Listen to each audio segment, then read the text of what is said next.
দর্শক একটু ভালোভাবে খেয়াল করে দেখুন, এটা একটা পাহাড়ি অঞ্চল। আর পাহাড়ি অঞ্চলে আপনারা জানেন অনেক ঝর্ণা থাকে, স্রোত থাকে। তো ঝর্ণার নিচে যে পাথর থাকে, সেই পাথরের নিচে কিন্তু প্রচুর পরিমাণে মাছ থাকে, চিংড়ি মাছ। দেখুন এই লোকটা শুধু ওই চিংড়ি মাছের যে শোর থাকে সেটাকে ধরে টেনে নিয়ে আসছে। কি চমৎকার দৃশ্য! এরকম অনেক দৃশ্য দেখাবো।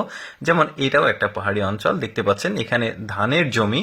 তো এই জমিতে কি সুন্দর সুন্দর মাছ, তারা বাই মাছ সম্ভবত মনে হচ্ছে, দেখতে বেশ চমৎকার লাগছে। আরো অনেক মাছের দৃশ্য দেখাবো। যেমন এইটা দেখুন, এটা একটা সামুদ্রিক অঞ্চল, কিন্তু এখানে মাছ কোনো একটা কারণে শুধু লাফিয়ে লাফিয়ে ধারে এসে উপরে উঠছে আর মানুষ কুড়িয়ে কুড়িয়ে নিচ্ছে, বেশ চমৎকার। তারপরে এই দৃশ্যটা দেখুন, এটা একটা ড্যাম। তো পানির স্রোত আসছে, তো স্রোতের সাথে প্রচুর পরিমাণে মাছ আসছে। আর এই লোকটা নেট লাগিয়েছে একটা লোহার এতে, আর ধরছে কিভাবে দেখুন, কিন্তু সব মাছ সে ধরতে পারছে না, সব মাছ চলে যাচ্ছে। এরপরে দেখুন মাছের একটা অদ্ভুত দৃশ্য দেখায় আপনাদেরকে। এই দিক দিয়ে সম্ভবত বন্যার পানি উঠেছে, আর স্রোত একদিক থেকে আর রাস্তার আরেক পাশে যাচ্ছে, আর মাছগুলো লাফিয়ে লাফিয়ে দেখুন কিভাবে রাস্তার উপরে উঠছে। দৃশ্যটা বেশ চমৎকার।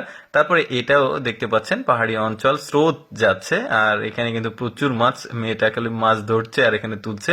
তারপরে এটা গ্রামে যারা বসবাস করেন আর কি, এই দৃশ্যটা দেখে অনেক কিছুই মনে পড়বে। দেখতে পাচ্ছেন গ্রামে কিন্তু এইভাবে খাল বিলে মাছ ধরার দৃশ্য দেখতে বেশ চমৎকার লাগে। কই মাছগুলো দারুণ লাগছে দেখতে। এরপরে দেখুন এখানে একটা বড় নৌকা যাচ্ছিল, আর মাছগুলো অদ্ভুত কারণে নদী থেকে লাফিয়ে লাফিয়ে নৌকার উপর উঠছে আর ওরা ধরছে। এটা একটা পাহাড়ি অঞ্চল।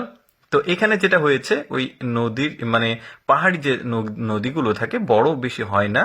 তো এইখানে পানি অনেকটা কমে গেছে, আর মাছগুলো দেখুন পাহাড় এই যে পাথরের ভাঁজে ভাঁজে আছে।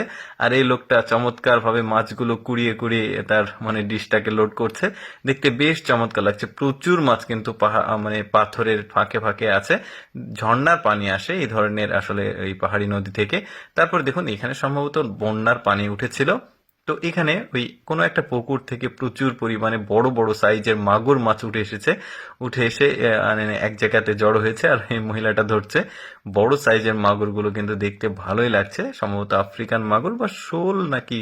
তো যাই হোক, এরপরে এই বুদ্ধিটা দেখুন, ছাতার মতো একটা মানে খাঁচা তৈরি করেছে, আর এখানে সম্ভবত খাবার দেওয়া ছিল এটার মধ্যে। পানিতে রাখার পর দেখুন কত ছোট ছোট মাছ উঠেছে, পুঁটি মাছ সম্ভবত, দেখতে ভালো লাগছে। আচ্ছা দেখুন, ওই যে ধানের জমিতে পানি ছিল, পানিটা শুকিয়ে গেছে, আর নিচে একটু করে কাদা আছে, আর সব মাছগুলো ওই মানে নিচে গিয়ে কাদার মধ্যে আশ্রয় নিয়েছে। এরকম কিন্তু গ্রামেও হয়। অনেকে বলতে পারেন যে এটা ফেক না, এটা ফেক না, এরকম কিন্তু অনেকে যারা গ্রামে বসবাস করে তারা বুঝতে পারবে। দর্শক যাই হোক, আমি সবসময় চেষ্টা করি আপনাদের সামনে কিছুটা ব্যতিক্রম ভিডিওগুলো উপস্থাপন করতে। এরকম ভিডিও দেখতে চাইলে আমাদের লেটস গো ফেসবুক পেজটি ফলো রাখতে পারেন। আজকের ভিডিওটি কেমন লাগলো কমেন্ট করে জানাবেন।